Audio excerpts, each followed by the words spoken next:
thank you for inviting me to co-host this event. And I tried to prepare some questions for artists that I thought could be interesting. And these are kind of long and 2-3 part questions. Of course, they come with some assumptions of mine about the space, but they don't come with any opinion or any motive. I'm just trying to get to know all of these artists that are joining us tonight and to understand how they think within the space. Our first question is about utility, and I would like to direct this question to Ethan because he already has a great collection. He can enlighten us about this, and then whoever wants to jump in can take it over from there. So my first question is, how worried should artists be about creating utility for their work in the era of programmable art?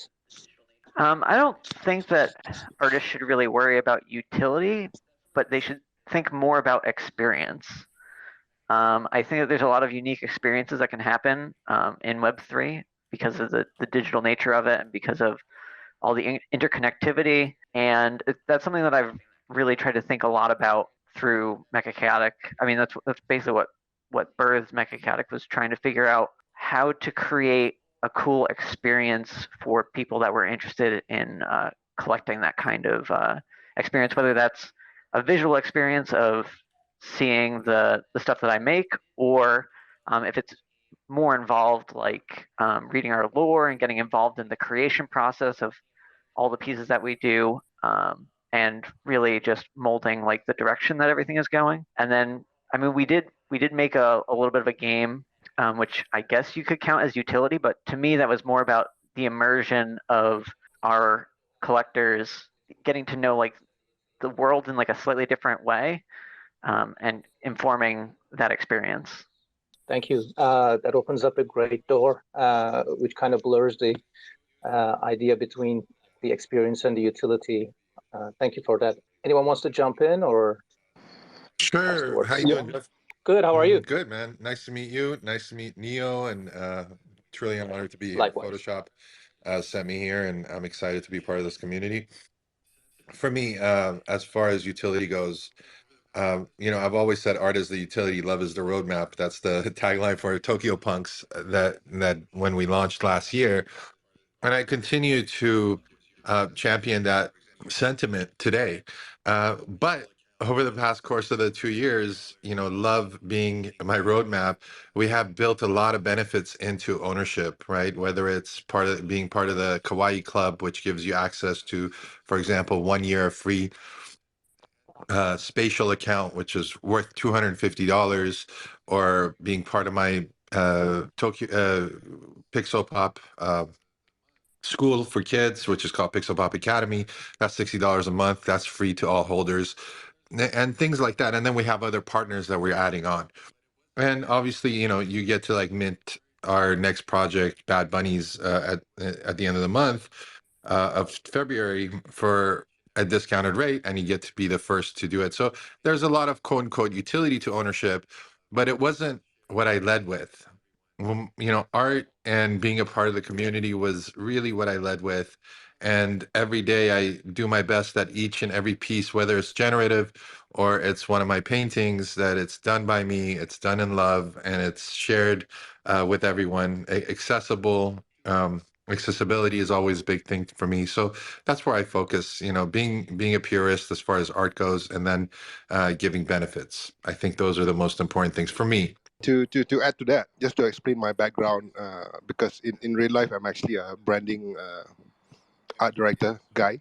So the art that I've provided, especially for Punks Not Dead, is CC0 Creative Commons 0, which means that anyone that holds the NFT is free to use the image associated with it in any capacity, even commercially. What I'm trying to say is that I really like, as a branding guy, it really gives me satisfaction to see the artwork or the design that you come up with to be used in various ways, to be on billboards, TV ads, merchandise, and all that. So that's one of the intentions that I had initially when I set up this project. So maybe that's a bit more. It's a different way to approach it rather than just being art, but to actually use it as an asset. So that's one of the utilities as an artist that I'm trying to push for punks at least.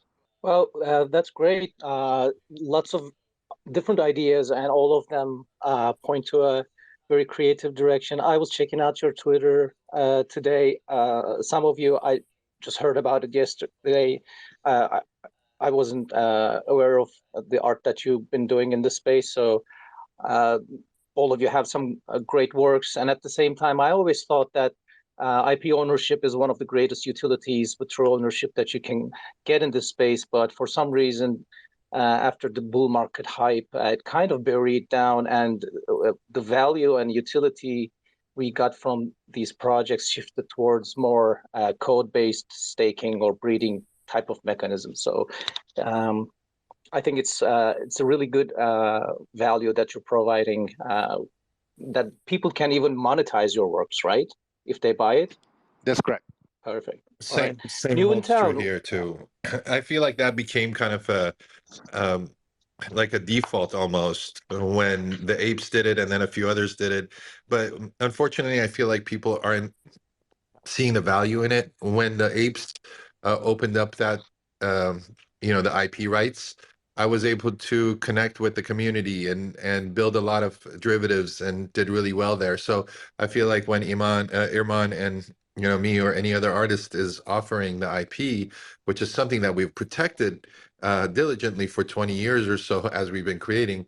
Now we're opening it up. I think there's a lot there for people to actually look at and say, hey, there's opportunities in every single one of these because I'm connecting not only using the IP, but also to communities across the board. New in town, would you like to go next? Yes, I can speak a bit about this. Honestly, utility is not something that I think about when I create or to provide some utility related with my work to my collectors. What I mostly like to do is have fun creating and experimenting, and I'm honestly doing a path as an artist because if I consider myself an artist, because I'm a software engineer, so I started just very recently, one year ago. I'm not anymore so new in town, but so this is not something that I think about. I heard some other person saying that the community is the most important, and for me it's the same. It's very interesting to get to know people in the space, other artists, other people that are starting, and trying to understand how to go with the flow. And that's it's what makes me be here sometimes, and in many situations. And I think you already said that I work with AI. Many times I don't even mint my work. I share in Twitter, and because it's something that I'm still experimenting and trying to find my own voice in the space. Yeah, jumping in here Thank real you. quick, Ed, we missed introductions for you. Welcome to the stage. It sounded like this might be one of your first spaces, right? Hey, thanks for having me. Yeah, it's the first time I'm having a Twitter space like this. I was having some trouble connecting. No worries. I think a lot of Neo Tokyo citizens might not be aware. Ed was the artist behind the S2 collection, as well as the hands, the animated PFPs. So a lot of historical Neo Tokyo work on Ed's side. So I'm excited to hear from you a bit today. Thanks a lot.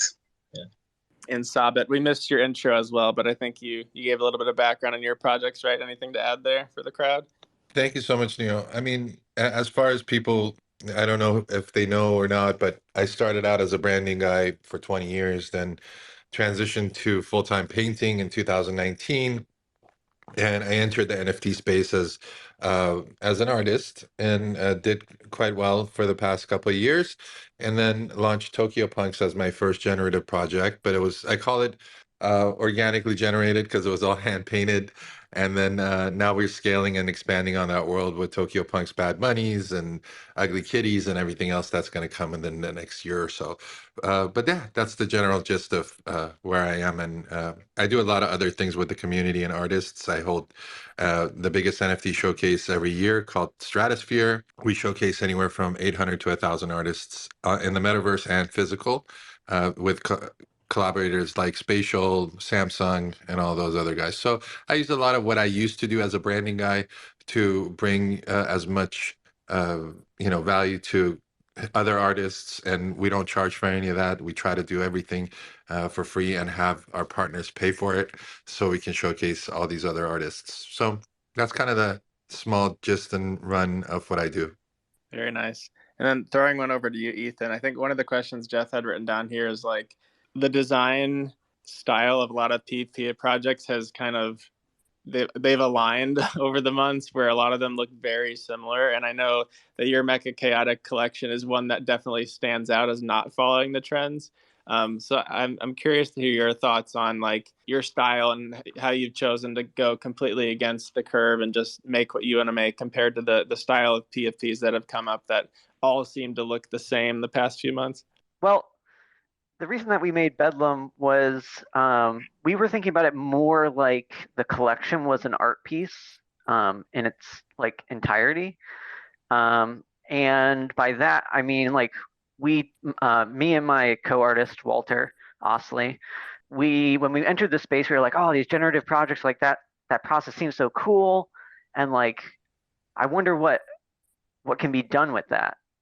And over a couple of months while we were working on the non-generative stuff for Mecha Chaotic, we would talk back and forth about different things. And Walter got hired to do Wasteland Cactus Crew, and he learned a bunch of stuff there. And then he came back and he was like, I really want to do something like of ours. And I was like, I have a bunch of ideas. And the goal was to basically push generative art as far as we possibly could to see what we could do with it. The goal being make it as diverse as possible while also being looking harmonious, both within each image, but also as a collection as a whole. And so started our journey to create this strange amalgam creature generator. I was kind of uniquely positioned to make in that it kind of fits my style, my overall style that I just naturally work in, but also I have this obsession with like trying to figure out how things work and how to put things together. And Bedlam is kind of the culmination of all that. Does that answer the question? Yeah, it does. And kind of on the opposite end of that spectrum, Ed, I know you work in like gaming and a few different areas, but specific to Neo Tokyo, you kind of had to do the opposite in that you had to match the style of the S1 collection. Could you give a little bit of insight into like how you approached that and still chose to make some decisions that make the S2 collection a little bit different, but you weren't able to be entirely yourself like Ethan and his collection, because for Neo Tokyo, the S2 collection had to align with the first one a bit, but it was done by a different artist altogether. Yeah, so for the first Neo Tokyo, the first season, it was another artist. But overall, the art style for Neo Tokyo it's actually kind of the stuff that I like to do anyway. So it was more like adapting what was already done and just give it more of a personal look. At the end of the day, it's the kind of stuff that I like to do. I like to create these characters with a more serious look in more gritty environments and stories, and that's kind of where Neo Tokyo falls in. So it was actually really comfortable for me to work on a project like this. I just wanted to say that you did an awesome job, Ed. When I first saw them, I was like, yeah. You did. I'm rocking my S2 right now, not my S1, so that says something. Thanks. I really appreciate it. I would like to combine two of the questions here since they're kind of similar, and I want to get into AI a little bit and see what you guys are thinking. Maybe new in town can start this time since it's in her ballpark. Should we know if an art piece was done by a human or an AI? Is that an important or a necessary information when we are looking at an art piece? How much of the value of an art piece should be determined by its creation process? Do the end results justify the means? Long question and with many points, which I usually also think about. So this is a new era where many things are happening. So I think maybe for now that we are starting, let's say, not exactly starting, it's already started almost 2 years ago or a bit more. But I think it's important to state that we are using AI as the creative tool or the technique that we use to create our pieces. For me, I think it's important in terms of being clear to whoever is observing this. So I think people know I work with AI, but most of the times I add some hashtags stating this, and definitely I say this when I mint the pieces, my works that I do with AI. So what was the other questions? You asked some more things. I was asking how much of the value of an art piece should be determined by its creation process. So should we put the value to the final product more, or should we divide it between the process and the product, or should we just look at how much time and labor an artist is putting into its work?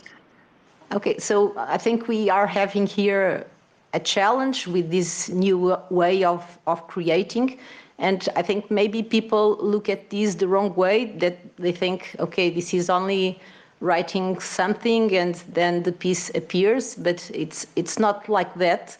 I think the value for me is mostly related with the project or the idea that you have, that you want to show and that you want to share with your audience. So this is the work that the message that you want to pass. If then you create this by drawing it or by using AI, then I think this is not so important. I think if you are creative enough to think in something about something that you want to transmit to your collectors, or to not necessarily collectors, but to whoever sees your work, I think this is the important part and not necessarily the medium. So this is how I see it. Because if I don't have any ideas to express, then I cannot create them in any way because I don't have them. And I think this will open the opportunity for people that don't have any art background to express themselves via this visual art that they didn't have this possibility before. So that's my view. With AI and with me doing it by hand all the time, and at the same time when I was designing for brands and logos and everything else using a lot of technology like Adobe Illustrator and Photoshop, I believe that personally I did have some resistance to it coming in. I was questioning myself whether or not I should be using it. Are we in trouble? Everything and every emotion that any artist has gone through, I went through probably within a day. But as someone who also loves technology and everything has got to be like the latest and greatest as far as, the M2 chip, et cetera, how could I judge this technology? I started on Illustrator 8 in 1999, Photoshop 2 or whatever it was. And back then, if somebody used Photoshop in their photo or in their art, they were not an artist. And fast forward to 2007, me drawing on my iPhone in some of these sketch pads and going, oh my God, is this even art? And now we don't even question it. Everybody's in Procreate, and nobody is like, oh, that's not art because it's digital and there's no physical component to it. Mind you, I paint physically all the time. I paint digitally all the time. And now we just got another tool. Now, a tool in the right hands, a creative person's hands, they're going to use it the right way. They're going to create, based on their passions, they're even maybe on a quantum level entangle themselves with the machine and come up with some amazing stuff and be able to sell it. And then there's others that are going to use, key terms that are, rubbing on the back of like, Neo Tokyos or whatever and copying the style because that's as far as their mind or imagination could go, is to copy, even with a powerful tool such as, AI. For me, where I found my middle ground with it in the past few weeks is that, I like using it as a way of seeing where my work can go because I'm a very 2D flat kind of artist. And by putting it in there and asking it to take my work, my personal work, and push it a little bit further, then take it out and then do another layer on it. And that's what my newest collection is, on Known Origin, is a blend of me and AI really interacting. And then, also I love magical thinking and healing and energy and frequency and vibrations. Me even like meditating on the on the prompt when I send it in, just to see if it's gonna respond to me. And it's crazy. It does. Sometimes I have to only say one or two words, and I'm getting exactly what I want, or it almost read my mind. So with that being said, somebody asked, like, should you write, whether or not you used AI? I had two things to say to that. I said, with this one, maybe I could put 27% AI, 97%, 93%, or 70 whatever percent me personally, a human. Or, if you're a photographer or a designer, should you write create it in Procreate, or create it using Photoshop, 80% Photoshop, but I handmade this? If you want to talk about your process, fine. If you don't, it's okay. People's minds and brains are going to catch up at some point, and they're going to know, okay, I see this, and this possibly was generated somewhat in AI, and they're going to see other things, and it's going to be normalized it's going to be normalized a lot faster than I think Photoshop and Illustrator were. Yeah, Sabet, I've been using Photoshop since Photoshop 2 as well, so I think we're sort of revealing our true ages here. Talking about AI, because I've done several drops in AI in the past, and then the policy that I have is I always reveal that whether that imagery that I've designed is I've minted is AI or not, because AI to me is like how photography was to painting. It's still a tool, and then you still require a certain sense of flair or inspiration to come up with something that is that can be deemed as art. So like the stuff that I've been putting on in my foundation, I've clearly stated that this is AI assisted photography, even though the end result is probably like 50% AI and 50% of my inspiration and edits and all that. But I think what an artist can come out with AI is truly limited by the talent or the creativity that the artist has.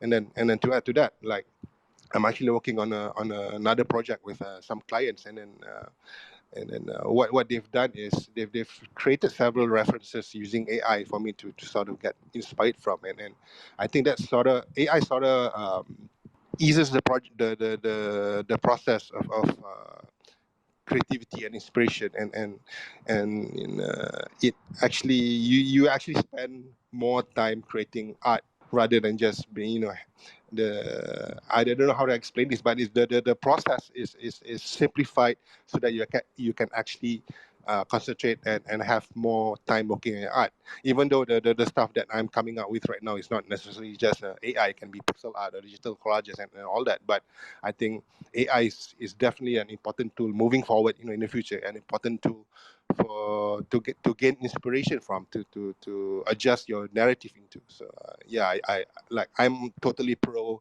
AI, but as you can see, there's like shitty AI and good AI. So I guess once we sort through these growing pains, people will be able to digest and see what AI deserves to be appreciated or valued.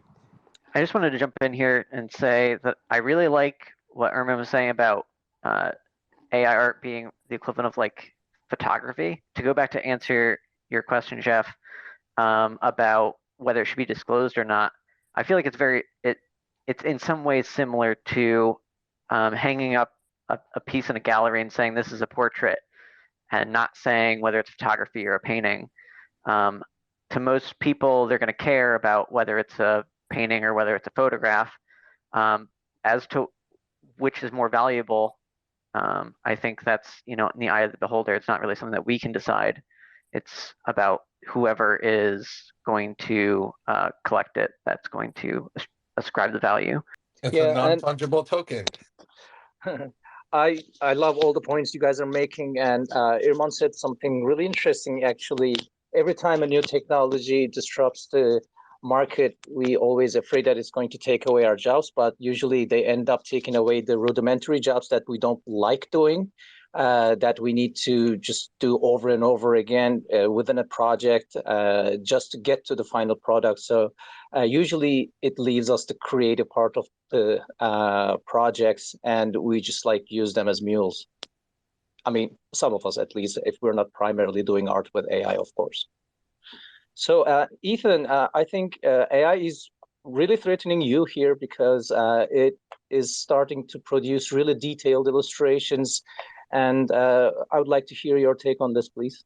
Yeah, I mean, I'm still dealing with exactly what you're talking about, that fear that my job could be gone, but I don't know how close that is, and I don't know. I have two different aspects of my art, right? It's the final result, but also the creative process of creating it with the community is an integral part for me.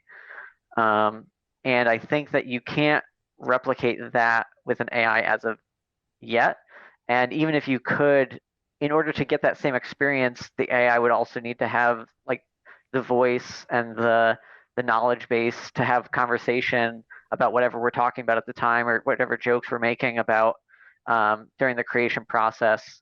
I don't know that an AI is anywhere close to replicating that, but I'm sure that at a certain point they'll be able to replicate at least the final result, sometime maybe in the near future. But then it comes back to, what are people going to value? Will they value that less than me making it? And that's a question that we're not going to know until we get there. But I'd be lying if I said that wasn't a little bit scary to think about. I think every time something like that happens, and everybody can reach to it easily and freely, we start seeing that effect multiplied all around us. And like Sabet mentioned before, even without the knowledge, we can start differentiating if you see a Photoshop effect, we've been using Photoshop for the past 20 years, you can name it right away. It's kind of a similar situation sometimes, in my opinion. I'd like to hear Edgar's ideas about this issue too. So regarding the question that you were making, whether the AI art or human art, which one has more value, or if value was different, I think that's ultimately the value of any kind of art, be it AI or made by a human. It's up to the audience to decide what makes sense to them, if they like it. But I think, in my opinion, that it should be differentiated, at least if it's done 100% by AI, just because it may matter to the audience to know whether it's done with a prompt or it's the actual art style of an artist, which I think it matters, because there are things that I personally am not able to do that AI art is able to do, which may matter at least to my audience. I don't know. I've experimented with AI art a bit and was really amazed by the results. I never thought it's funny because there's something that I talked with a friend of mine, which is that we like the last frontier that we thought there would ever be in terms of AI. Was that AI would ever be able to create art, right? And now we have AI that's able to create art. So it's kind of a scary thought, but kind of exciting as well. But yeah, in my opinion, I think that the only problem with AI art, because I think that AI art is a very good thing and it can be very, very powerful. The only problem I see with it is the part where it does take a bit from artists. So it uses art from a database from artists, and it doesn't give much back on that front. So I think it's more like it could be really useful in some ways. I think that there's a lot more that needs to be talked about regarding AI art and regarding the ethics of it. There's probably going to be a lot of new laws being passed because of it. I can see that happening. There's a discussion going on, I think, in the European Union, and I don't know. I'm interested in seeing how this progresses. Firestorm, do you want to jump in? Do that any second if you feel like.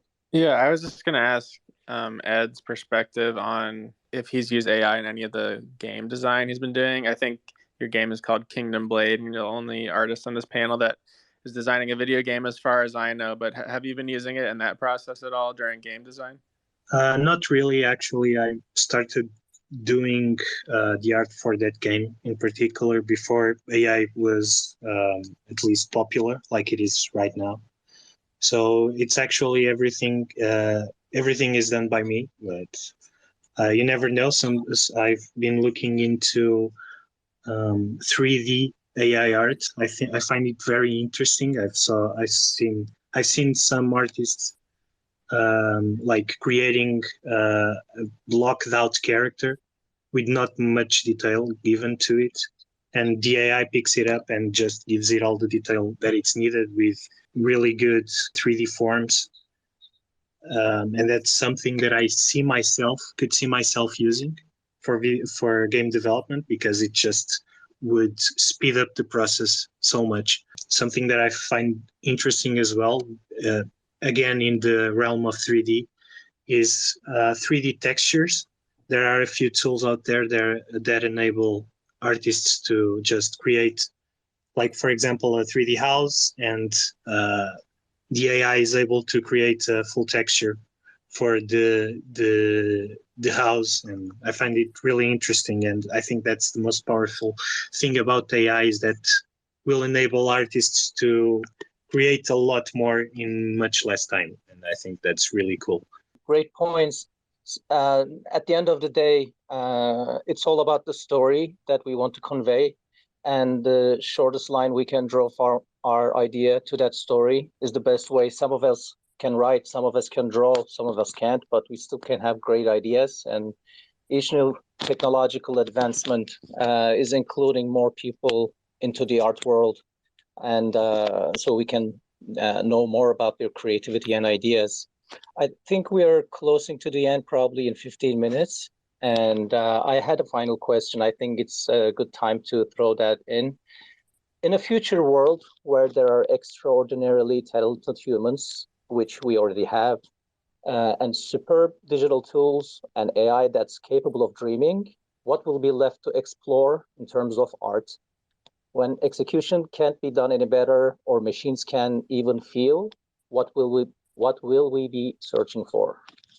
This is a very philosophical and challenging question, right? So I dare to say that human creativity may be eventually infinite, because who creates AI? We are the ones that are creating it. And I agree with Edgar when he said, okay, we need to think about the ethics behind this, and using art from artists to feed the AI. And some of them don't agree with these, or they didn't give permission, but the laws are a bit blurred around this.